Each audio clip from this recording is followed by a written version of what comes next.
Hello, everybody, and welcome to an emergency edition of Tunnel Vision, show brought to you by USCFootball.com. I'm your host, Keely Eure, joined by Ryan Abraham and Shotgun Spratling. We're having an emergency episode because Clay Helton has been relieved of his duties as USC's head football coach.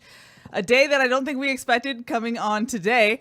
I guess, guys, first off, overall reactions. Yeah, crazy. So this is the second emergency I've done in the past 48 hours. The emergency podcast at 4 in the morning or whatever after USC losing to Stanford.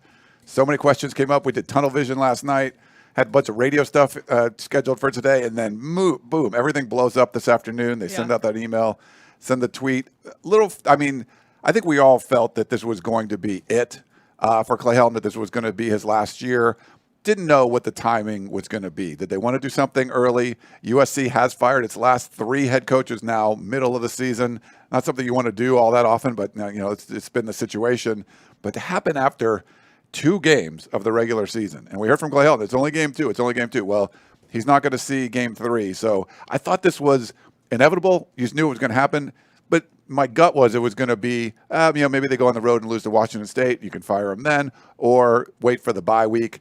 But I give USC's administration credit. They had the call they wanted to make, and they made it. And they were criticized heavily for waiting as long as they did. But I take them rightfully so. But I take them at their word that they did try to improve everything around. And so now you have improved everything around, and it's a better landing spot for whoever the next head coach is going to be. But you can't lose to a pretty bad, which I still think is pretty bad, Stanford team the way you did, down 29 points in the fourth quarter. You had a great atmosphere in the Coliseum, and everybody left. And people were not going to show up for the Oregon State game. And that's fan apathy, I think, is the number one thing. If you're an athletic administrator, you want to get the fans excited. If they're passionate and they're calling you, telling you, hey, we want this, at least they're into it. When they become apathetic and they're like, I'm checking out until he's gone, that just kept happening. That's been happening for years. We get it on our website. We get it on these shows. There's a reason why there's 800-something people watching live right now, because there's actually something for them to be excited about, where for years it seems like a lot of the fans weren't excited because Clay, you signed a 5-star guy. Clay Helton's the head coach. That was the answer to everything. Ad nauseum, yep. Yeah, so I think this is hope for the fans. They've been waiting for this a long time. I give the administration credit for doing it the way they did. I didn't think this would happen this way, but here we are. Shotgun, your thoughts? Keely and I actually did film study this morning, and she left, and I was working on some other stuff, and suddenly it's like, Helton fired. What's going on? I was on the road, literally 5 minutes away from leaving his house, and because I've been on, for some reason I had an idea that maybe this would happen relatively soon. I thought there might have been a short leash, so I had tweet alerts set up, I had everything ready, and I was like, you know what, I should probably just check what this alert is, and it was a tweet from Mike Bohn, and it was the alert, which was crazy. The interesting thing was, to me, is once he made it through that Sunday press conference, you're like, okay, I think he's going to make it through the week. Yeah. You felt maybe it could happen on a Monday. But with USC traveling, it's going to be a short week. It just didn't seem like the right time. And I actually said to these guys on Sunday, I said, if they don't play well against Washington State, even if they win, could that be it? Yeah. I thought that might be, because then you have Oregon State coming up. You can see that as a potential win for the interim, so you can build some momentum going forward. And USC, they wasted no time. They went ahead and made the decision. So a little bit surprising to see it on a Monday. Thought maybe if it was going to happen, it would have happened yesterday. Instead, the news comes out, and now USC has to move forward, which will be interesting. Naming Dante Williams the interim head coach, and where they can go from here, because they've still got to fix a lot of things, but still a lot of talent, still an easy schedule, still potential Oh, yeah. to have a really good season. Well, here's the interesting thing about the timing. It was a loss to a North team. So USC, quote unquote, still controls their destiny in the South. They could still end up in the Pac-12 championship. But now that you fired Clay Helton, you don't have the situation where you could get to the Pac-12 championship and still have him and be looking at, like, what do we do with our head coach, even though these games did not look the greatest? Because that was the scenario we predicted. Yeah, I think it's happened before. When Clay Helton was made went from interim to full time from Pat Hayden, they sort of picked they wanted to hire him. They picked that moment when USC beat UCLA, and like, okay, we're going to name him the head coach right now. And then they lost like 5 of their next 6 games, it just went downhill fast. But you kind of picked the peak moment, and this was a peak moment as far as peak, the reverse peak. It was a low moment in USC football history, certainly in USC Clay Helton tenure. And so the administration struck when the iron was hot. It was weird that he did the press conference Sunday night, because it's one of those things where if you know you're going to do this, do you want to trot out the head coach out there to do a press conference? We've seen weird scenarios like that before, where you're like, I don't know what even the Lane Kiffin tarmacking thing that everyone makes fun of. I mean, part of the reason was Lane Kiffin was like calling a meeting apparently at USC where they were going to go back to campus. And he was going to have a meeting with the team, and they're like, no, we're not letting this happen. We're just firing him now. So it's one of those things. Well, could you have done it like an hour earlier or something on Sunday, and then he doesn't have to do the press conference or what? But I guess maybe in that case, it wouldn't, if they didn't want to get out in time, they wanted to address the team. So that was one weird last kind of thing in a long and weird tenure for Clay Helton as USC's head coach. Yep. Now, as I mentioned, we're having a normal tunnel vision, but it's an emergency vision. So no calls today, but please put your comments, questions, concerns in the chat box, whether you're watching Facebook, YouTube, or Periscope. We'll be sure to try and look at them. There's a lot of questions coming in, so we'll be sure to try and get to those when we can. But like Shotgun mentioned, Dante Williams is the interim head coach. I saw a mixed review on social media. I think it's a very interesting move and a smart move to make Dante Williams the interim head coach. You have a recruiting tie, a guy who is very valued in this program. I know USC's admin really likes Dante Williams, and now you give him kind of the credit he deserves and have a good foundation to kind of settle this team on going forward. Yeah, I mean, I think USC had some candidates, right? You could have gone with Mike Jenks, who was actually the head coach for a couple of years at Bowling Green. Graham Harrell was the name that was talked a lot, but it's not like when he was scoring a whole bunch of points and that, getting a lot, the offense looked great. You're like, oh, he's a future head coach. The offense doesn't look great right now. Like, promoting him didn't make a lot of sense. Todd Orlando was the defensive coordinator. Do you want him to take that over? He hasn't been a head coach either. Sean Snyder was someone that was up for the Kansas State job. But I like Dante Williams because this is a scenario where you're like, look, whoever we put in here is not going to be the permanent head coach. We are going to do a national search and find the head coach. But you pick the guy that's been the recruiter of the year, someone that relates to these players very well. A lot, most of that young talent on the roster, Dante Williams' hands are on it. And I feel like him being there, you want someone that's going to galvanize his team and bring them together. You're not looking for the future guy. You're looking for someone that who the player is going to react to and love. And I think Dante Williams is one of those guys. So I think it's a good move as well. I feel like he has the respect of everyone in that locker room. I mean, he's recruited a ton of these kids. He's very relatable with them. He has great relationships with everyone on the team. And I think that there's some culture issues in that locker room right now. And I think that needs to be fixed. And I think he's probably the best choice for that. Just because he relates to everyone. It doesn't feel like it's offense versus defense, or it's this position group versus this position group, or this group of guys versus everyone likes him. So I think that makes potentially can clear that up. And I think that potentially that brings the team together. And what you hope for the team is they take this firing and this loss on Saturday and say, oh, it's got to be us against the world. And they rally together, similar to what that was a 2013 team did when Lane Kiffin was fired. Ed Orgeron came in and made some changes that really galvanized the group, really energized the group. Brought back cookies. Cookies for offensive linemen is always a good thing there. I don't know it's always the best thing for them, for their future. But so we'll see if Dante Williams makes some small adjustments. We'll see when we get to practice tomorrow. We'll see what things are different, if things are running the same. It's going to be tough for him. He has basically 24 hours to okay, put it in practice plan. Do you want to change things? It's going to be a heavy burden for him, but while also still carrying the stick for recruiting. And that's the thing is people always wonder about the December signing period, and people are getting fired earlier and earlier in seasons. The second week of the season is really early. Pretty early. But Dante's your lead recruiter, your number one recruiter. He's the recruiter of the year for the Pac-12 for a couple of years running. And he has a good chance that the administration will want to keep him around. I mean, they gave him the pay bump. They gave him the associate head coach title coming into the season. So regardless of who the coach comes in, I think he's a guy that they may want to keep around so he can still sell everything, and he may not be worrying about looking over his shoulder like someone else maybe. Yeah. Like if Graham Harrell was put in, Graham Harrell might be looking over his shoulder because now he's coaching for his job, but also his next job because whoever the head coach that comes in, is he going to want to run an air raid system? Because we've gotten a lot of those questions. Is the air raid done? It depends on who the coach comes in. Yeah. And if they have a really good relationship with Graham Harrell, maybe he sticks around. Who knows? So I think the culture thing is important, and Dante Williams can fix it. We've all heard rumblings about issues that have been in that locker room with, whatever, favoritism or just accountability, groups versus other groups. You got to, there's a big Texas contingency. We've just heard so many things. And to me personally, I felt like, okay, those are problems that will probably pop up when you're playing the better teams, where if the locker room isn't, completely united or whatever, like, you play Utah and they're pretty good this year, that could bite you. You go on the road to play Notre Dame. Didn't expect it against Stanford at home, but obviously problems were even worse than we thought. I mean, there's some serious problems going on there. Body language didn't look good.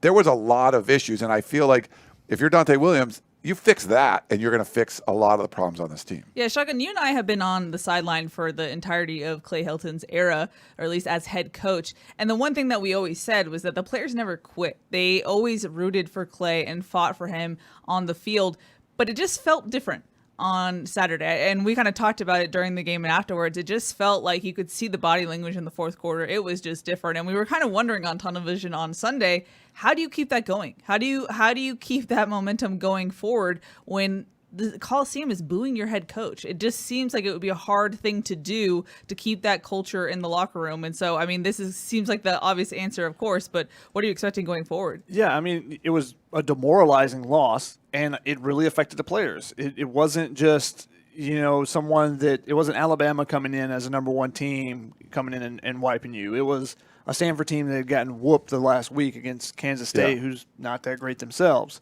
So, it was very demoralizing. And then when the fans and a lot of the players, especially, more than half this roster has come to USC in the last 2 years.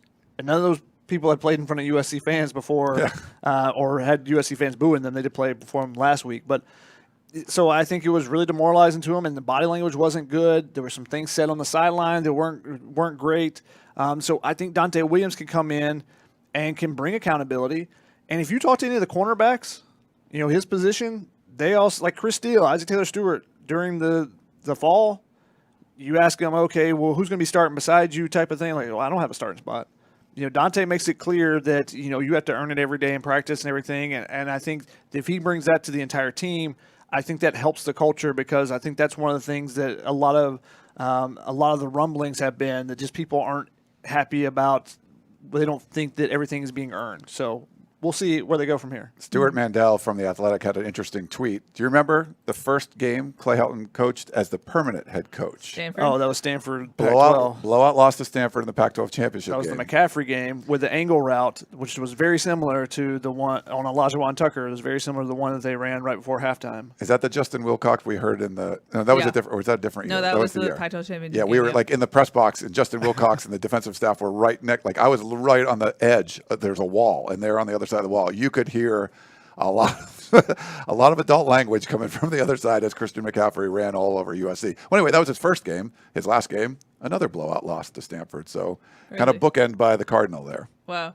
Now, Ryan, you have, weirdly enough, been through this multiple times where sure. USC has made a midseason firing. What are you expecting for this week of practice?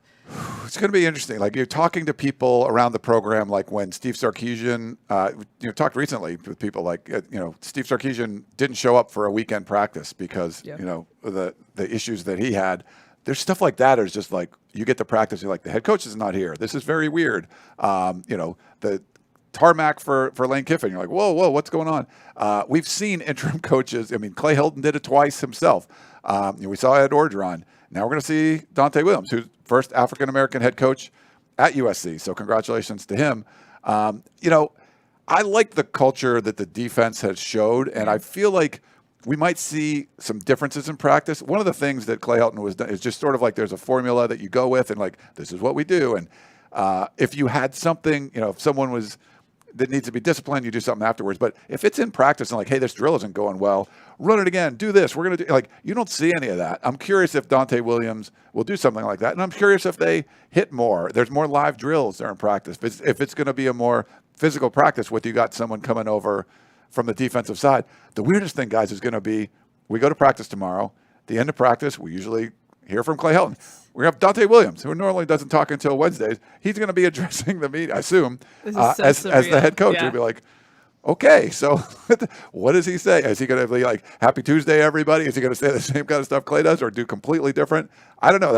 It's going to be, we're going to watch. I mean, it's going to be amazing to watch. Dante's going to be himself. Yeah. I mean, that's who he is always. And one of the comments we got in the thread was, I don't care if Dante's well-liked or loved. This team doesn't need to like their coach. They need to be disciplined, and Dante will find out he can't be their buddy anymore. The thing is, though, Dante is respected. Isn't it just that they're buddies with him? Yeah. Everyone respects him. He coaches really hard on those cornerbacks, and I'm sure he's going to be coaching them really hard after the game that they just had.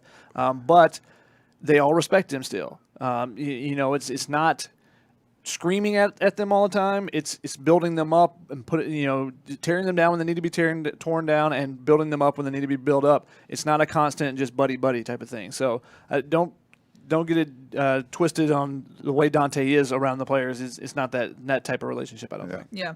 Now, when talking about the new administration in the athletic department, Mike Bohn and Brandon Sosna, we kept saying that they were making good changes behind the scenes. And yet USC fans, their only response was, but what about Helton? They haven't done that with Helton. And now that move has been made. What do you make of this new admin, Ryan? Because this was the first regular season loss that this admin saw.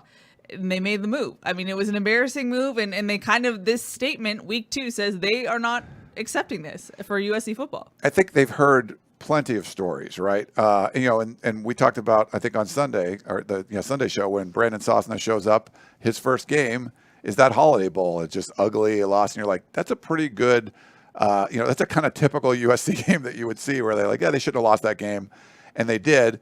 And we understood, I think, some of the circumstances coming out of Heritage Hall, why you couldn't make the move then. I didn't always agree with them, and I think you could have done it, and you certainly would have prevented a midseason firing this year. But they had their reasons, and for them to I think they knew they needed to go in another direction with the head coach, but they gave Clay Helton more opportunities. But when they were doing that, they also tried to improve the athletic department and the football team as a whole.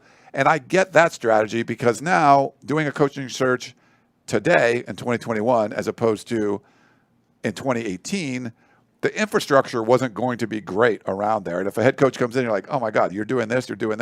So I think all that stuff that was bad, they've tried to fix all that, which makes sense. But in the meantime, you were giving this head coach plenty of resources around you. So everything around Clay Helton was better. And then you shouldn't have lost this game. So to me, it points to that. Obviously, the culture is going to come from the head coach. You can hire the best assistants in the world. If you have a whole bunch of sous chefs that are Michelin star rated, and you have a fry cook at the head coach, the product's probably not going to be that good. So they have some really good fries, though. Yeah, they can make some great fries. Breakfast real good and all the scrambled. But yeah, so I feel like, Keely, that's what we're seeing here is they put in a yeoman's effort to fix everything around him. And like I said on Sunday, like you can lead a horse to water, but you can't make him drink. And they gave Clay Helton a river full of water, and he just wasn't able to drink from it. Mm-hmm. And I think one of the most interesting things in the statement that Mike Bohn put out was saying that. He said the past 2 off seasons we provided every resource necessary for our football program to compete for championships. The added resources carried significantly increased expectations. And it's already evident that those expectations wouldn't be met with the current leadership. So I think that they really said, hey, we're going to try to give you everything we can. And then they said, all right, we'll give it a shot. Yeah. And then Saturday they said that shot ain't happening. No, this ain't isn't working. And I don't know if you guys agree or not, but I think this administration comes in, I think they're taking their job seriously. I think they felt like I mean, anyone could have come in and look at the department and go, wow, this is a mess. And we've been saying that for years. Yeah. And they saw it, and then I think they identified, low-hanging fruit at first. They fixed whatever they could do. Hey, San Jose State instead of UC Davis. Hey, let's have a real grounds crew take care of our football field instead of the guy that cuts the lawn at the library. Like, stuff that you look at and you're like, this is dumb. Why is this happening? But it was happening at USC, and it's, baffling that it was. But I feel like they took pride in their work, and everything they did was something like, yeah, man, like, just watch. We're going to make this a successful program. Like, I know you guys don't have faith in Clay, but we've made everything better.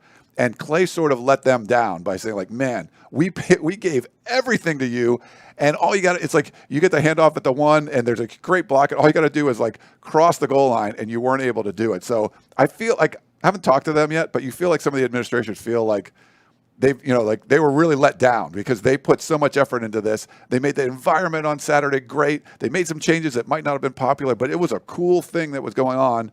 All you got to do is beat a pretty bad team, and you weren't able to do that. And so, and I just kind of felt like that's what's going on with the administration right now. Well, it also says a lot that they were still putting in their best effort, or at least it seems like they were, when they were essentially getting bullied by USC fans day in and day out to fire Helton. I mean, absolutely bullied. Like, if my mentions were in their mentions, I was seeing some of the things that they were getting, and it was just brutal. I mean, and so to keep doing their job despite that, I think they deserve credit for that, because it wasn't a friendly atmosphere, I'll say that. No, and let's look at this, realistically. For the people that were out there going, oh, USC is going to beat Stanford, they're going to give them a 3-year extension and all that stuff. Like, there was a lot of dumb stuff going on. Like, look, I get that the USC administration has been dumb in the past, but I don't think that's going to happen.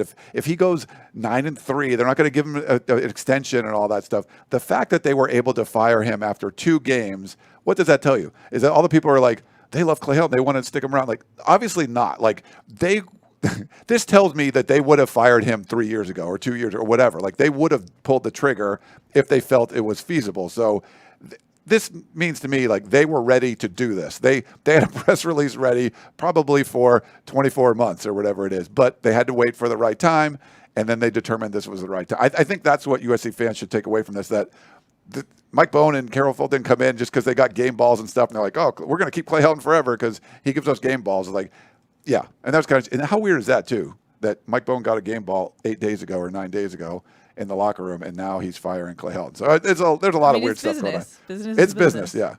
Overall, Ryan, a lot of the conversation over the past couple of years has been just about the national brand of USC. Where does the brand sit right now, and how much work does this administration need to do to kind of build it up back nationally? Yeah, I think it's a sleeping giant sort of syndrome. I still believe that when people talk about this program being a top 10, top 5 national college football brand, I think it's still there. And I feel like, yeah, how many Pac-12 conference titles has USC won in the last dozen years? 1. How crazy is that? That's kind of insane. But you just need the right coach. It's like there's all this kindling and good wood on there. You just need the spark. You need something to spark this, and you can have a blazing fire. And we saw what national brands can still do. Texas is not playing good football right now, but they're still a huge brand. Like, they bring something to the table just because they're Texas. It doesn't matter that they go on the road and get whomped by Arkansas. Like, the SEC still wants them. Oklahoma, whoever it is, those national brands mean something. Doesn't matter if you've been losing games lately or not. So for USC, you hire a great head coach, let him do his job, and boom, you're going to have a national brand all over again. Your games will matter. They still matter now, even with the kind of ineptitude that's been going around the program. It's still a huge brand, and so they just need the right guy. All it takes is the right head coach. Look at Alabama and how much they were in the doldrums, the late 80s, the 90s. They had 1 or 2 really good seasons in the midst of that, but for a long time, it just wasn't the same program. Now Nick Saban takes over, and Nick Saban, obviously probably the greatest head coach that there has been in college football, makes a huge difference. But look at the run they've been on. And even if he was 80% of what he is, they would still be the brand across the country because they got a good head coach, they got back to winning, and USC can easily do the same thing. Yeah. Now, USC's football account just tweeted out, "Thank you, Coach Helton, for all you've given USC football and the entire USC community. Your integrity, compassion, and leadership made an immeasurable impact on every player and staff member over the last 12 years. We wish you nothing but the best moving forward. Fight on." So I think it's a point to make that. And we said this all the time throughout his tenure, but he was such a nice guy interacting with the media. It was a tough position for him to be in just because there was so much criticism about his job day in and day out, but he was always kind to us regardless, and he understood that we had a job to do. So at least want to give him credit for just being a very nice human, like everyone has said so far. He's been great to us over the years. I mean, never turned down for interviews or anything like that. I think he's been, professional. And, we don't wish anything, wish him well. And, I said on Sunday, like, if he wants to have dinner sometime, I totally would have dinner. And, be frank with him. I mean, tell him, like, hey, I wrote a column that said you should be fired or whatever. We've talked about that many times. I don't have an issue saying that, but I do think he's a nice person, and I don't know, we'll run into him someday maybe. We'll see. We shall see indeed. Sorry, Shotgun, what were you going to say? I mean, I don't feel bad for the money he's still going to get, though. Yeah, he's going to, he's probably still got $15, $20 million coming to him. I don't know if it's that much. At least 10, though. It's between I 10 think and 20? Yeah, it's probably, I'm guessing like 15 or so. Because there's there's a lot of stuff going on with that. But yeah, a couple more years. He's fine. Like, don't feel bad. I mean, he's set for life, obviously, so. Yeah, let's jump into some questions. Yes. Andrew said, did they make Dante Williams interim head coach because he's a good recruiter and they plan on retaining him and not the others? Can I do a little rant here? Go for it. Okay. So this is my thing on, this comes up all the time. Retaining this guy, retaining that. When you go in to make a huge decision, like picking the head coach, the last thing you want to do is, okay, you're going to be a great head coach. Here, Luke Fickell here. We want you to come in, but we want you to keep this guy and this guy and this guy. It's like, no, you let the dude do what he wants. Like, if he wants to keep every coach on the staff, that's fine. If he wants to fire every coach on the staff, that's fine. You hire the head coach. You hire the guy at the top first. You don't say, well, we have this guy. He's good. You should keep him. Like, you could recommend it. Like, we really think Donte Williams would be a great addition to your staff. He was like, nope, I got an awesome cornerbacks coach. He recruits the hell out. Like, fine. Like, you hire a guy that's an alpha, that's an A. Like, you don't tell him what to do. You don't direct him on where to go. You say, here are the keys to the Ferrari. Run it however the hell you want. And if he wants to keep Donte Williams, fine. Everything else, screw that. Let him do his job. So I hate when people say, well, are they going to keep this? Like, who cares? It's that they're going to let the head coach make the choice. That's been an issue at USC, and that's part of the reason why they've been in this cycle is because the people that have had power don't want to get rid of power. We talked about this ad nauseum for I feel like 3 years ago, over and over and over again. And I feel like the athletic administration that has come in has been willing to identify things and say, okay, power needs to go here and move pieces and resources around the way it needs to be, because for so long it was like, well, they don't want to, they don't want a coach that will come in and rule everything. They don't want a coach that tells everyone else what to do. Right. They want to be able to tell him what to do. Right. And some people felt that's why Clay Helton, because he's a yes man, and he was happy to be there. Yeah, exactly. And they could tell him what to do basically, and you still maintain that power, maintain that control. So if USC wants to get to that upper echelon, that may be what it takes, where some of those boosters and some of those other people that are in the administration that have been there a long time have to cede some of that power to try to bring back the power to USC versus, but as I said 3 years ago or whenever we talked about it, human nature is once you have power, you don't try to give it up. Yeah, that's true. And I think we've seen the administration turn over. There's a new leaf. There's not the same fiefdoms or whatever that were going on there. This is now I think Mike Bohn has a track record, Brandon Zosna, of we're going to go hire good people and let them do their jobs. Now, I think they hired good people that were around Clay Helton. I think they had a lot to do with the staff that they had put together. And to be fair, I think the administration had a lot to do with the current staff. They might be attached to some of these guys, but I think it would behoove them to, if they bring in Matt Campbell or Luke Fickell, whoever you bring in, you let them do their job. Now, they can sell them. They can be like, hey, so we this is what we did with Dante Williams. Here's the story. We think he's awesome. He did a great job as the interim head coach and stuff, and make a pitch. But at the end of the day, if whoever the new head coach is like, yeah, I get it, but I'm going in this direction, I think you just got to let them do it. If you start off some guy's career If another, you hire the master chef here at your Italian restaurant, and you're like, you can only use these ingredients. They're like, no, I'm going to do what I want to do with my ingredients. I'm going to make the dishes I want to make. Trust me, Dante has a good enough reputation around the nation that whoever's coming in, they'll know. There'll be some position for him. Now, maybe it's not like it is right now at USC where there's a cornerbacks coach and there's a safeties coach. Maybe that is the divide. Maybe he does something a little bit different. I mean, sometimes you see coaches move to different positions because they want to keep them on staff. I mean, Johnny Nansen had 4 different positions at USC. A lot, yes. Special teams coordinator, outside linebackers, running backs. Yep. So, but that was Stark's guy. He wanted to keep him around, and then it was Helton's guy, so he wanted to keep him around. So they moved him around to different spots to keep him on the staff and coach a different position, even if sometimes it didn't exactly fit there. Mm-hmm. Jeff on Facebook is like, you got to keep Williams. You don't got to keep anybody. That's what I'm saying. It'd be good. I think it's probably smart to keep him, but you don't got to keep anyone. You got to hire the head coach. Do the number one job first. Hire the head coach. Do not think about who should we keep. Forget that stuff. You got to do the main job. There's one job you got to do. You're the athletic director at USC, at Texas, at Florida State. Your one job is to hire the head coach. Do that. Do not think about who's on staff. Well, he's not going to get along with this guy that's already on staff. Screw that. That has nothing to do with hiring that coach. Hire the damn head coach. Ryan energy. And then keep Dante Williams.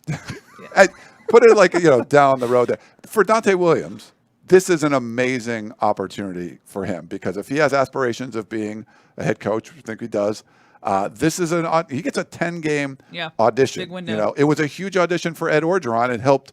He had a horrible run at Ole Miss, and I think he learned a lot from it. And he talked about it in that book, and got an opportunity and did a pretty admirable job. Got a win against a top 10 team and turned that into a national championship at LSU. Now his tenure there might be limited, but he used that window that he got as the interim head coach to do some cool things and help his career. I think this is going to be, if Dante Williams is on the staff next year, if he's the head, more than likely head coach, but if he's on the staff, if he's a head coach somewhere else, if he's a defensive coordinator somewhere, I think this is only good for him. Hey, if they go undefeated and somehow get in the college football playoff and he wins the national championship, I think they might still give him a head coach job. So let's not say that it's completely out of the realm. My dad's calling. Hey, Dad, I'm on live.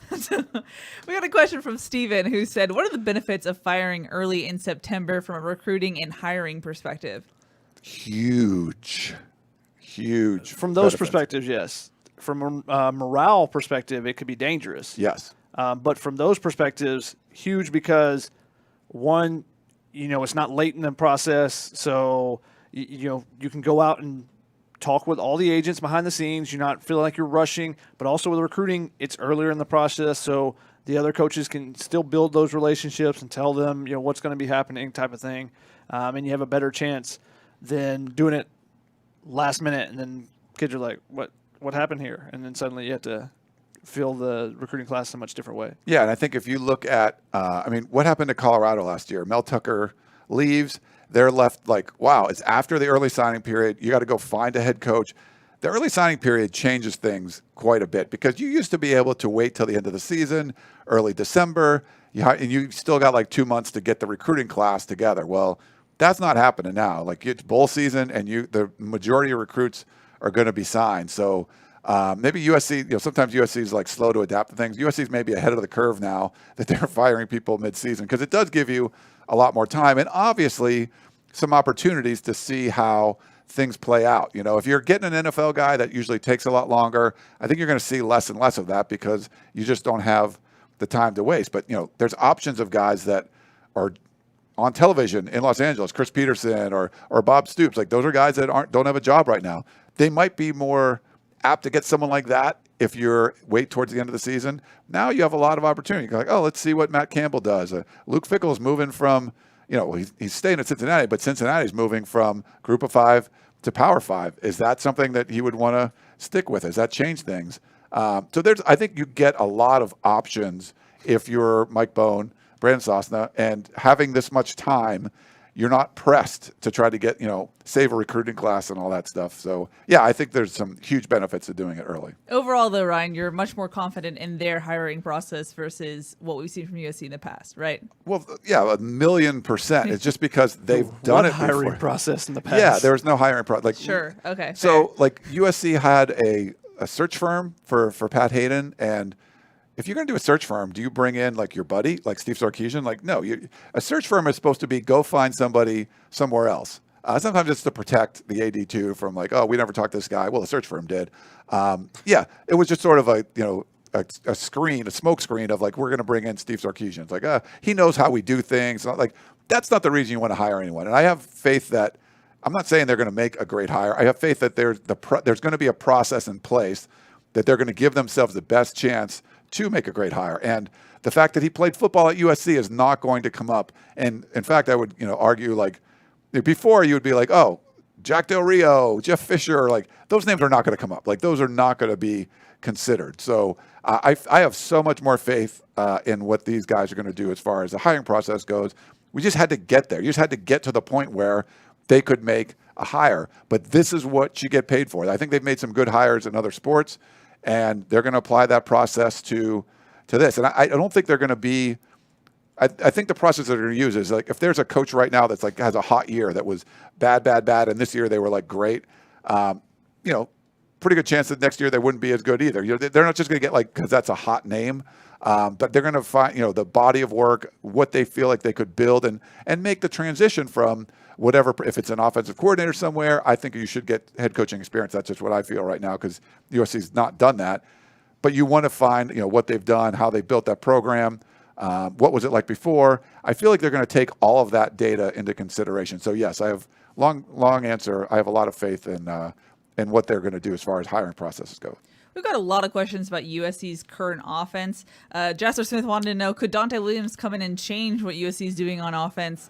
Maybe even adjust the air raid that we're seeing right now? I don't think it's an air raid anymore. I mean, he could say, go run the air raid. Like that might be better. Like, hey, do the passing thing that you brought in here for, No, they should run the ball more. That's what they've been successful with. They could do that too. Sure. No, I don't think he's gonna come in and start making some drastic changes to the offense. You don't want to do that in midseason anyways.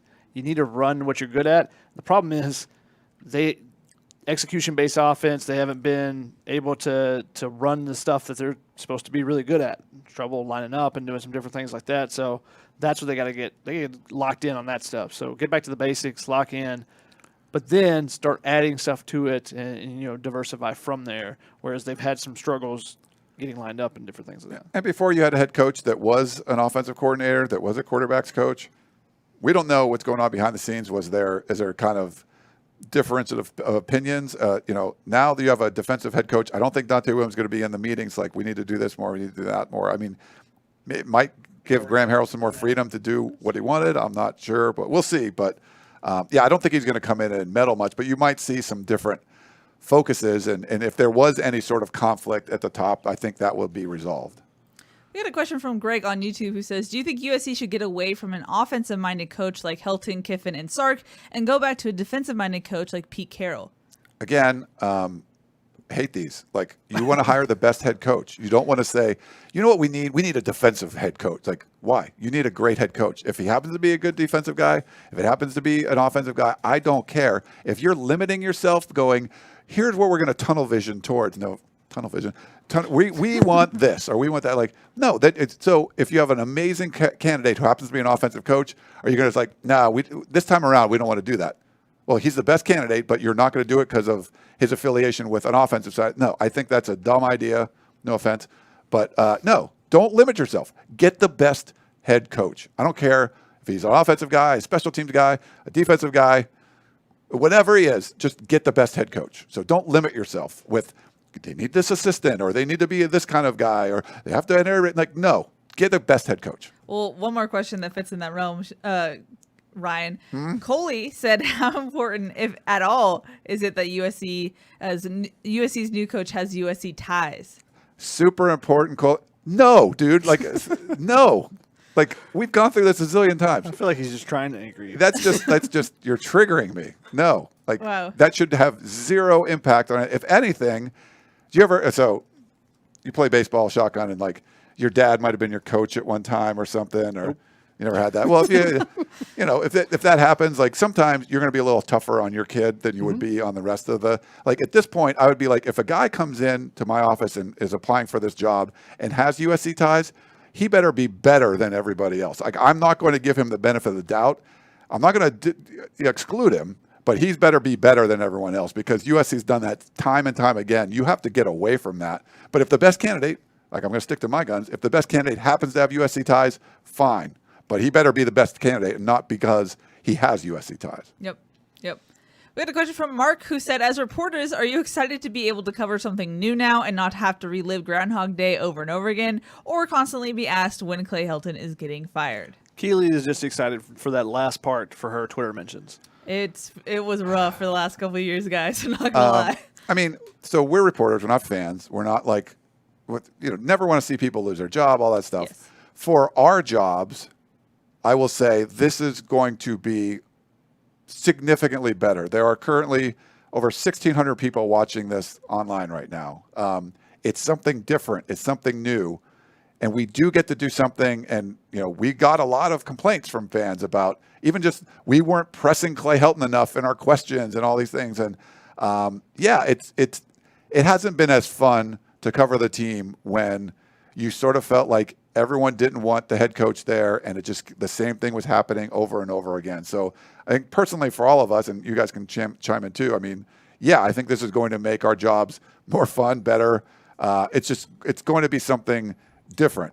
You hate that it's someone's losing their job over it, but as far as everyone has a job to do, this will make our job more fun and a lot easier. I mean, I think the apathy was hard, and it was hard to see just knowing how hard the student athletes work, especially just in the Coliseum, the boos. We talked about this on Sunday, but they can't differentiate if the boos are for them or for Clay Helton. You want student athletes to be supported by their fan base, so it was hard to see that. So at least hopefully we can see people supporting their team now. I felt like a lot of times they lost the plot and weren't even rooting for the team that they originally rooted for just because of who was head coach. So the difference will be interesting to see going forward. Yeah, I'm curious to see, if the fan attendance changes, if they win at Washington State, does Oregon State, is it a packed house? Because there's been a lot of people that have said, I won't go to USC, or I've given up my season tickets, or I used to have these for 40 years and I've given them up until Clay Helton's gone. Well, he's gone now. So will there be a difference? Yeah. I'm curious to see that. I just think it'll be different, and it'll be a new environment. So, that's always fun to kind of wade your way into a new adventure kind of for us. So we'll see how things change and what is different, what is the same. That's all to be determined. We had Eula in the comments on YouTube was like, I was I'm sorry. I was about to cancel my membership to USCfootball.com. It's like, I can't tell you how many emails are like, we love your content. I just can't do it anymore. I can't follow this team while Clay Helton's the head coach. So that's something that affects our bottom line and my ability to hire people like Keely and Shotgun and stuff. So I think it's something that, can be helpful. And so we'll see. I mean, we're running the 24/7 Sports running a 60% off annual VIP membership sale. If you had canceled at some point and you want to get back on the site, it's going to be a great time. The coaching search, everything that's going to be going on. Hot board recruiting, like everything's going to be exciting. So if you're not a VIP member, USCfootball.com, definitely should check it out. We've been around the longest, most insider information out there. So 60% off is a nice deal. But so we've definitely seen that kind of stuff. And this is, coaching searches are always huge for websites like ours. So, and, not having one, but having fans think that you should have one is probably the worst. And we've had that for the last couple of years. Yeah. Andrew said, is there a single coaching candidate out there that would immediately unify all Trojan fans? I thought that was a very interesting question. That is an interesting question. Saw that one. I don't think there is. I mean, the closest would be like Urban Meyer. But I still think there are people that don't want to deal with all the baggage there. Also, I have big concerns, especially if some of those rumors are true about him, about all the issues he's had with the Jaguars, is like, how long would he even be at USC? Yeah. Would it be a 2-year thing and now I got to retire again? Or is that what you want? Some people are okay with that. Can he turn around a program in 2 years? I don't know. I think he could. But. So, but I feel like there would still be some people that would be hesitant on that with the past baggage and everything there. So I don't think that there is a single coach that can do that. But I think there are a few head coaches out there that the majority of people would definitely get behind. Yeah. And Urban Meyer's one of them. I think Peterson and Stoops, I think that a large contingent would be perfectly fine with those hires as well, both those guys being in LA. And it would be really interesting if one of those guys was to be the choice. When would that hire be made? Yeah, like could you do it mid-season and like get started? Or if you do go, after the bye week and they're hired, do they then take on just kind of a shadow, like Sark did when he was hired? Yeah, and he just stood back, and or do they get in there and like start implementing, changing that? It would be very interesting. So those are very intriguing names to me just because of that potential storyline there. But there are plenty of other names out there. A lot of people are asking for some of the names. You guys check out the hot board. We'll have some of them. But one that's we've talked about in this room and it kind of divided about is Airbnb. I think that's a very intriguing name. As a Falcons fan, I wish he was the head coach of the Falcons right now.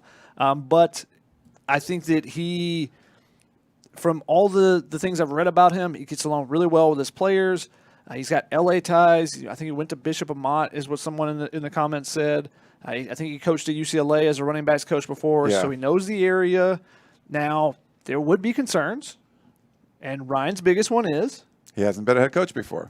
That is a big concern. And also, I think there is always a concern with someone going from the pro game to the college game because it's just so different with recruiting and everything. It's 24/7 versus 24/7 being in the film room. It's 24/7 talking to 18-year-old kids or 16, 17-year-old kids. Yeah. Mm-hmm. But I would say if Mike Bohn and Brandon Stolson do their homework and they like interview him, research, and they feel like he's the best candidate, you go with it, But I feel like there's a couple knocks against him, coming from the NFL and also never having been a head coach. And someone like that, then you're putting your staff together differently than if you were someone like Urban Meyer. Luke Fickell is the obvious name just because of Cincinnati and Mike Bohn had already hired him once, and he's done an amazing job there at Cincinnati. And there'll be other names and stuff that come up. I like Matt Campbell a lot. I know Mario Cristobal's names come up. Bruce Feldman was tweeting about it.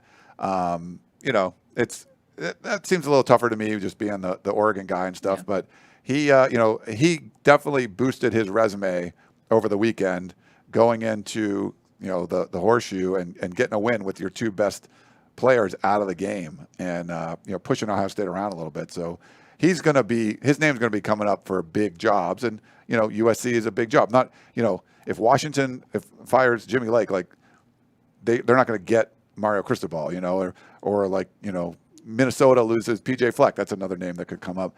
Like he's not going to Minnesota, but he could go like to Miami or something, or he could go to Florida. Like there's big names he could go to from Oregon, because you can do a lot at Oregon, but Oregon's never won a national championship and USC's won 11. So there's reasons why he could potentially come if that was something that the administration wanted to do. Mm-hmm.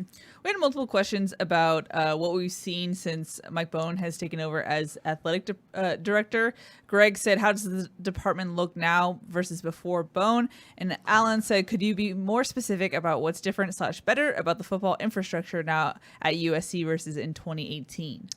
It's significantly better. I mean, I would say I don't think he's made a ton of changes like in the administration itself. Like a lot of the people that used to work there still do. It's kind of the top people that were the ones that were like kind of running everything and just kind of running it their way. It seemed just like a kind of a country club sort of thing, and that's gone. But it feels like there's less the power. There's guys at the top and they're kind of running things, and I think they'll probably make more changes kind of as they go. But I mean, Keely, you've gone over a lot of the from the just knowing that USC's never played an FCS school before, and them coming up with, and I think it was under Lynn Swann, like, hey, I don't remember if it was Pat Hayden or Lynn Swann when they did this, but it was Lynn Swann. It was Lynn Swann. You're like, hey, we won 7 home games every year. Yeah, and that was like a Steve Lopes thing. We won 7 home games every year, so we're gonna have to play FCS schools, and you sort of just like poo-poo the tradition away. And I think Mike Bohn came in and heard that, and they fixed it. They broke that on this show, right? Or was the podcast? I don't remember. It was a podcast. It was a podcast, yeah. So he told everyone here, we're going to get rid of that game and play San Jose State. So just stuff like that, like he's just fixed, or just make it a better recruiting staff, or have like a real video team, or all the things that they've done. Yeah, it's just understanding what's needed and what has been lacking at USC, and just a real caring attitude. I think we can't really say that about the ADs in the past, and so it's just different. We can definitely say it's different in that sense. We had a question from Steven who said, this is the first firing under the new transfer rules. Does this help the new coach get more players even faster? Yeah. Yeah, a coach could, but I think there's also a danger, and I feel like USC might be dealing with this a little bit right now. Again, talking about getting lined up, knowing the playbook. When you bring in several guys that you expect to participate right away rather than being in a system for multiple years and being able to rely on the veterans and guys that have grown up in this system basically, you're now throwing in multiple transfers and stuff. And USC has had problems with guys lining up and doing some different things like that. So I think there is a little bit of concern there, but you can definitely flip the roster a lot quicker. It doesn't take 3 years like it took Chip Kelly. Yeah. Like it shouldn't take 3 years at least. Yeah, it did for him, and it's working, but it took 3 years. He also ran like 85 people out of the program. Yeah. And so that's crazy, the number there. But yeah, you can quickly change things around that way. You see a lot with basketball coaches, granted with a smaller roster, but you get 3 or 4 or 5 transfers in, and suddenly your roster is your roster. Yeah. Whereas, in the past, it would take a little bit of time to do that. And that's part of the reason why there's such a short, span of time that fans and administrations are willing to wait, because they're like, oh, you can do this so much quicker now than you previously could. So that plays into it as well. You can do it quicker, but you can also the attrition can be higher no matter what. Like people leave more. It's easier to leave. So if you were, it's a double-edged sword. Yeah, you love Clay Helton or whatever, and or you're a big Graham Harrell guy, and then the new coach comes in and gets keeps the defensive guys and gets rid of Graham Harrell. Like, well, I'm going to leave because he was my dude, Or there's players that buried on the depth chart that are like rejoicing that some of the coaches are going to be gone. So it's just going to depend on the player and their relationship with whoever stays or leaves. Well, we got multiple questions if the depth chart could potentially shake up now that Helton's gone at the top. I feel like on the defensive side, no. I remember talking to Todd Orlando once, and he said that it's ranked by position coach, and then the whole defensive staff talks about it prior to the first start of the season. But I feel like offensively, we could see some things shake up maybe. Yeah, I think defensively, I don't think Dante Williams was starting Chris Steele, and because Todd Orlando wanted him to and he didn't want to. You feel like that's more those guys are on the same page, Offensively, there's been definitely questions about the receiver rotation, about you got the 2 running back thing, whatever is going on, even on the offensive line. I don't know. I think if there's any kind of move, it's probably going to be in that receivers room, because I feel like the offensive line played out. They got the guys in there that they wanted. I mean, you basically benched a longtime veteran and put a freshman in there at right tackle. So, if there were some people that felt like Jalen McKenzie should be the starter, and for some reason Clay Helton didn't want him to be, and now that opens it up potentially. But I feel like that's going to be the same. If there's any change, it might be for me in the receiving room. I don't know. What do you guys think? To be determined. I mean, I don't know. It doesn't feel like there were any hand-picked Clay Helton guys, and just clearly other people are just straight beating them out, and Clay Helton's like, no, they got to stay in there. And the process the last couple of years, it's felt more and more like the coordinators have been the ones to make the final decisions on the playing time, and some of the coordinators rely on their position coach to make those decisions and whatnot. But I don't necessarily think it will be. But if it does, we'll have it on the participation charts, which I'll have out from Saturday's game and tomorrow probably. Yeah. We got a question from Michael on YouTube who says, is there anyone out of the Nick Saban Alabama tree that Mike Bohn should look at? That was an interesting question, because it feels like everyone is kind of out of the Saban tree nowadays. Yeah. No, I mean, the thing is, you're getting a Saban guy. You hire a Belichick guy because they're around greatness. I think at USC, you just go find greatness. You're projecting greatness on an assistant because he was around it. I think USC is too big of a job where you have to just go and get someone that's proven. Saban's assistants have done a little bit better than Belichick's. They have, but they're not. You have Kirby Smarts and stuff, but you have a bunch of other guys who was a dude that just flamed out at Tennessee. I forget that they fired pretty quickly, but people flame out there all the time. But there's a lot of. I was thinking Dooley. I was like, no, that's before Dooley Jeremy was before Pruitt. Yeah, Jeremy Pruitt. I don't think you're USC that's where you want to go. I mean, I think that if you are, you're going pretty far down the list, unless there's some, you just feel like this assistant's the best thing ever. Tony Elliott comes up. He's a longtime Clemson assistant. That's Venables as well at Clemson. Yeah. But do you feel like you are already on the record of head coach experience is needed? Is a coordinator an option for you? I mean, if I'm conducting the search, it's going to be like, that's an uphill climb. Like, they better impress the hell out of me. You know, it's not just because, well, he's Dabo Swinney's defensive coordinator or he's Nick Saban's, like, that's great. But, like, I want to have an interview with, and I think you should talk to people, you know, and do interviews. And if you feel like, wow, this guy is going to be the next great head coach, then yes, then I think you could consider it. But to me, it's like, yeah, I'd rather get someone that's proven that they can be a head coach, because there's a lot that goes into managing a team, being the CEO. And I feel like you need to be able to do that, because we've seen great assistants around Clay Helton and it's still not work. So you want that head guy to be the right guy. And USC's just botched those hires so many years in a row. I'd rather you bring in someone that has experience already, if at all possible. We got a couple questions about what this does for USC's current recruiting class. How much does this shake up how commits feel about USC? The top guy in the class already said he's sticking around, right? Tamani Jackson, yeah. which he's a Dante guy. You Yeah. know, I talked to him this summer, and I talked to him about his commitment and kind of what he likes about USC.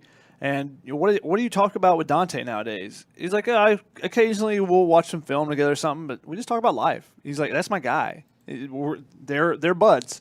Now, when he gets in his hands as a player, that relationship changes a little bit. But he's just like, that's my guy. That's who he loves. And if a new coach comes in and he leaves, then maybe some of those commitments may change. But right now, it looks he's the main one that we've heard from. But I would say most of the class is sticking for now. And then I think that it'll be a little bit of a feeling out process. They might start entertaining some phone calls from other schools if they weren't before, and saying, okay, let me see what's out there, and let me keep my eye on USC and what's going to happen there. But I feel like a lot of them, the recruits, it wasn't just because of Clay Helton. It's not like Clay Helton's the reason I'm going to USC. Yeah. Dante Williams was the reason a lot of people were going to USC. So it's another smart reason why you would put him there. If you're worried about losing guys in the recruiting class, I don't think that's going to happen. The main thing that's going to happen, though, with the recruiting class is who the next head coach is, because there could be guys in the class that the head coach doesn't want, or the new staff doesn't want, and there's guys they want to keep. So there's going to be attrition there too, but the main attrition is going to be when they hire the head coach. We had a question from Tai, who said, what will change as far as coaches in the box and on the field, since Dante is a coach that is in the box? He's a box guy. I remember asking him after the San Jose State game, because I got to talk to him. I was like, hey, what was it like, the atmosphere in the Coliseum? And he's like, well, I wasn't on the field. I was up in the box. But, or I think it was asked him when Pick 6 happened, like what it was like. He's like, well, I wasn't on the sidelines. I was up in the box. But he was pretty excited, and everyone was pretty excited. So, yeah, he'll be down on the field for sure. And we'll see what kind of, there could be some situations where if there's someone that was in the box that wanted to be on the field or vice versa, they can go to the new head coach and be like, hey, I really wanted to be on the field. He wanted me on the box, or whatever it is. So I think it's too early to be determined, but we do know, like Keely said, Dante Williams is not going to coach from the box anymore. Yeah. We got a question from Steven, who says, Keely, if you were considered for the head coaching position, definitely wouldn't be, how would you vet USC as an employer? But I thought this was an interesting question just because I feel like the peristyle for months was saying, why make any improvements? It doesn't matter until Clay Helton's gone. Well, now Clay Helton's gone, and if you are a prospective coach wanting to kind of see what the options are like at USC, why would you go to a place that didn't invest in the program at all since you became athletic director? It just doesn't make sense. So this is kind of the long-term strategy that makes sense. This is why you make adjustments even when they were trying to figure out the Clay Helton situation. Yeah, and Keely, the question's for you. So, 2018, if they hired you, and if you're like, hey, I'm going to be the first female Division I head coach ever, boom, coming in there, you're like, God, this thing's a mess, though.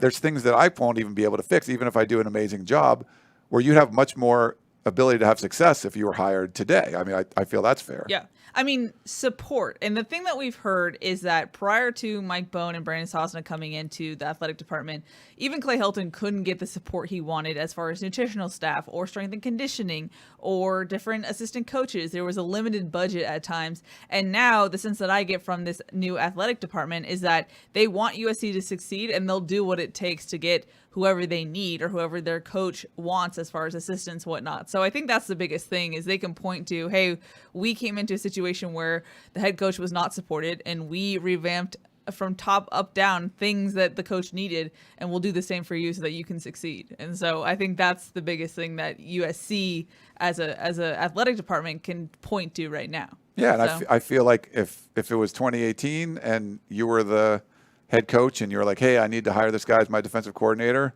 like, no, we can't do that. Maybe get someone else. This year, and you said, hey, I want this guy as my defense coordinator, boom, I think they would do it. So I think you're right. Keely would be more successful this year than a couple years ago. It's about time. Yeah. Could we be hired if you're the head coach? Could we have a job somewhere? I don't know. I'll have to vet you guys. Not sure. You couldn't call me boss man anymore. You'd have to. True. We'd call you boss woman or boss person. I think you should start calling me that anyway. Boss. I do say you're my boss half the time. So. Greg had a question on YouTube that said, what is one word you would say that defined the Clay Helton era? One word. Repetition? Yeah, that's a tough one. Underachieving. Yeah, unfortunately that's like the USC football program for even before Clay Helton, like, basically since Pete Carroll was around. No, I got other words for giving and songs. Yeah, I think underachieving is mess is more underachieving is fair. Yeah, it wasn't a mess. That I will say that it wasn't a mess. We didn't get the same kind of scandals that we were getting. Man, there were some wild ones, but just underwhelming, maybe. It's just very underwhelming. Someone said tape. What's a word we heard a lot? Yes. Let me be honest with you. No, sorry. There's a lot of bingo that we could have played if that were the case. We had a question from Randy who said, "Do you think Mike Bohn has already put out feelers to potential head coaches, knowing that Clay was on a short leash?" Wouldn't be surprised. I don't know that it has happened, but I wouldn't be surprised. You at least got to be like, just kind of glancing around and seeing like, okay, what's a buyout here? What's a buyout here? You just kind of look through the paperwork that had been, from FOIA information that the newspapers get and put out there when they you just check them out, just getting a feel. Yeah. Seeing what other buyouts might be right now, comparing, what it might cost. You got to do all those things before you actually make a firing like that. So when there's going to be money owed. So I think, those things have been done. I don't know if they've actually spoken to anyone, but they've definitely probably done a little bit of homework. Yeah, and I think what I talked about earlier in the show, the fact that he was fired after 2 games tells you a lot. That this wasn't – Mike Bohn didn't go to the Stanford game and go like, oh, my God, this is terrible. What should we do? Should we fire? Like that thought has obviously been on your mind. Like if you ever had like a relationship and, you get broken up with like the day after Christmas – it probably didn't happen December 26th. This probably was a long time coming. I feel like this was a long time coming. Christmas presents. Just like I don't want to. You can be a jerk for breaking up before Christmas, so you wait till afterwards. Things like that. So it's sort of one of those things where they've been thinking about this. They've been thinking about the breakup for quite a while. Their parents get you good presents, so you're going to wait until after Christmas.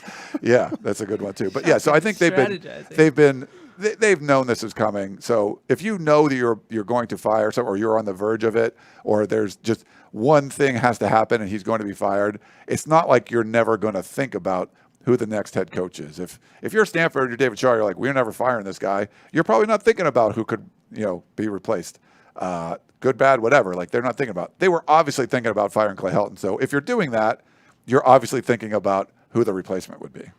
We had a question from Coley for Shotgun who says, when strategically is the best time/month for USC to hire the new head coach? For us, it would be like a few months from now. Like we would like a nice long coaching search. Just personally would be nice. But for you, not what the question was. I thought that's what they were talking about. No. Okay. We would need a nice long one. I mean, okay. Washington did like a 1-hour search, right? Like Chris Peterson retires and they just Jimmy gets hired. You're like, oh, you feel bad for the Washington side. Like you had no coaching search whatsoever. Let me simplify this question. Okay. Before or after the early signing period?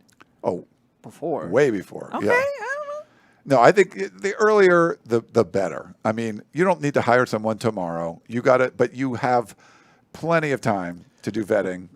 The problem is if you're not hiring one of those guys that's not coaching right now, is when do they become available? Because now we've seen every once in a while Brian Kelly leaving Cincinnati will leave before the season's over. But I find it hard, the candidates that people are throwing out and that USC fans want, that they're like Matt Campbell's not going to leave Iowa State, a top 25 team, in 3 weeks, like when USC gets their bye week and like Right. they've just been really pushing for him. He's like, you know what? I think I'm just going to leave now and go to USC. Like that's not going to happen. So if that's the guy they really want, you got to wait all the way to December. And you got to see. or it could be announced and it's like, hey, he's going to coach out the string and then leave for the bowl game or whatever. Like there's potential there. Coaches don't want to do that because then you lose your team that you're coaching at the time. Yeah. And they want the records that they have there, plus the bonuses they'll get, if you win a certain amount of games. Because I think he has a bonus, or maybe it's Fleck that has every 8 games they win, they get a bonus for every win beyond 8 games. Oh, nice. So, it's like $50,000. So if your team is bought in, Well, you're going to get extra a lot more money than that $100,000 or whatever. Yeah, you're going to get a lot of money from USC. So And you can still get money on the way, too. yeah, but I think you want to keep everyone's contracts and all that stuff, but like the earlier you can do it, the better. That Yes. And if it's just an announced thing versus a coming on thing, we've seen that happen before too. We reached almost an hour of our show, actually past an hour. So Yeah. any final rapid fire questions, get them in right now. We got a question from Trojan who said, what is the standard protocol when a head coach is fired? Doesn't it usually go to the offensive coordinator? There's no set standard, really, of who it goes to. I mean, we've seen special teams coordinators when the Rams fired their last coach. It went to Fossil, the special teams coordinator. So it can go to anyone. A position coach is a little bit different than a coordinator. But the difference here is that Dante already has the title of associate head coach. They get in that over the offseason. So, he's already got head coach in his title. So why not just slide over associate and put interim in there, Yeah, you can do that. And I think, it's not a standard formula. And the fact that USC, the last couple times they've done this, they went with their offensive coordinator. You might want to just get away from that. Like, if the offense was like clicking and crushing it, then maybe you would get Graham Harrell. But 2 times ago they went with Orgeron, which was he just the defensive line coach? Because Monty was already gone. So the Orgeron one was after Clay Helton was already the interim the first time, right? He did the bowl game. It's so hard to keep it all together. He did the bowl game for when Sark was coming in. Okay, when Orgeron. Oh yes, okay, yeah. There's so many interims. USC is pretty good. I feel like with this interims. has happened before. There's been a lot, yeah. We had a question on Facebook, completely unrelated to this, but still related to USC football. Jeff wanted to know, when do you think we're going to see Ishmael Sopsher on playing? He was not dressed on Saturday, so again, he's got to continue to make strides at practice. And we have seen some guys that have made strides. Solomon Tulialapupu got his first action. So that was awesome to see. So he's got to get out there and practice. That's the biggest thing. I mean, and especially on the defensive line, Corey Foreman was limited last week, didn't practice much. He didn't play much. He only played 2 snaps, I believe. So you got to practice to be able to play, and especially that's something Vic Soto in particular has said in the past. It's like, I need to see these guys practice. They got to prove themselves in practice to earn any playing time. Yeah. So Jeff, I'll see him practice more. Dedicated, asking a football question on the coach firing day. Hey, good, nice, Jeff. Yeah. Jasper Smith wanted to know, will Keaton Slovis pull a Sam Ehlinger and leave for the NFL now that his coach is gone? I mean, I think that's a lot different than Sam Ehlinger was after the regular season was over. Yeah. This is, I don't think Keaton Slovis not going anywhere. And his coach is really Graham Harrell. So, I don't think so. Yeah. Steve wanted to know, does this mean Shotgun will cut his hair now? My hair was not tied to Clay Helton's. My hair would be much longer if it was tied to Clay Helton's tenure. It was funny. Yesterday we did the Clay Helton Zoom, and for whatever reason, the little camera that I normally use when we're on the Zoom wasn't working. So we have an overhead camera, Keely, if you want to put that one up on Sure, there. actually, yeah. So you can see like all of us like on this. So we're on the Zoom for Clay Helton, and you could see all of us. And I don't think these guys realized I So switched weird, that they can see camera. everything But now. Shotgun didn't have his hat on. And just the hair was big. So I don't know if people were commenting on it, but I think they were. We had a question. Sean McVay, do you think USC could actually pull him away? Why would the Rams get rid of him? Why would he leave the Rams? Like Exactly. I asked the question, so Yeah. people right. And we're just answering. I mean, Snarkily. he's someone that, doesn't have college experience. He's a successful NFL head coach. I don't think he would leave for college, but Maybe if someone he off wanted his to staff. or something. Yeah, but then you're like, yeah. But I mean, there were. Arizona went with Jed Fisher was on his staff before, There was some of his staff that were mentioned when USC was looking for offense coordinator as well. So maybe that's somewhere they look, but I don't think McVay there's any reason why he would want to leave the Rams. I don't know why he would want to. Alrighty, guys. I think it is time to wrap this show up. One that we did not expect. No. We wrap one up on Sunday. Literally, you don't want to go with the positives and negatives of every candidate possible? No. Keely's just like drive like a caller, and she's like, I'm driving to the studio. I'm like, oh, are you guys doing like no, we just figure we're gonna do something. Like, okay, I'll drive in too. Like, let's just go. Yeah. I called you 5 times. Of I course called you were him 3. not answering. Not available. Yeah.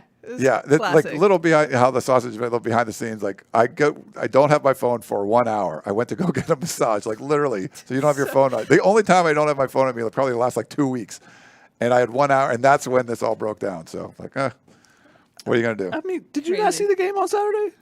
I did see the game. It doesn't mean I can't go get a massage. Like take your phone with you. No, it is, but it's like you don't have it on you. It's like in a pile in the corner of the room. You better turn the volume on.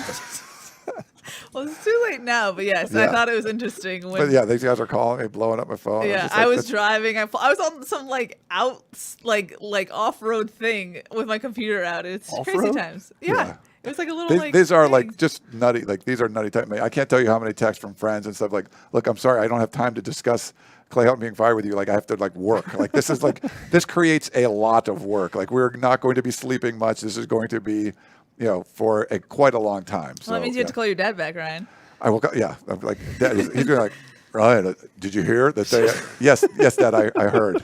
I this is my job. I did hear that. Yes. He might not know that you're not at a massage right now. True. Your dad knows you. It would be one thing if I literally get like 2 massages a year. Like I'm not like some people go like once a week. I never go get a massage. I just pick the I'm like, it's terrible. I mean, when they replaced Sark, I was in the shower for like 10 minutes and come out and I was like, what just happened? It always happens. Yeah, I was driving. I think it was like Cowherd that texted me. Like we were like, he's like Sark, and I'm like, what? And I'm driving like, oh gosh, okay. Like this is crazy stuff. Crazy stuff indeed. We have a lot to cover this week, so make sure you stay tuned to USCfootball.com. We have practice reports, coaching hot boards, and we have a sale. Ryan, tell the people. 60% off VIP. So you get a year's worth of VIP access, USCfootball.com. The Peristyle is the busiest message board out there. It's been around forever. I've been doing this for a long time. It's got it is going off. Like I posted something, 5 minutes later, it's off the page just because there's so many people talking about stuff right now. So get in there. If you sign up, make sure you go on the Peristyle. Mix it up with the people because there's some crazies in there, but it's an awesome deal. I think you're going to love the content and the access that you get. So we got the best team covering USC by far. If you go to the calls, we have 5 people at the game to cover it.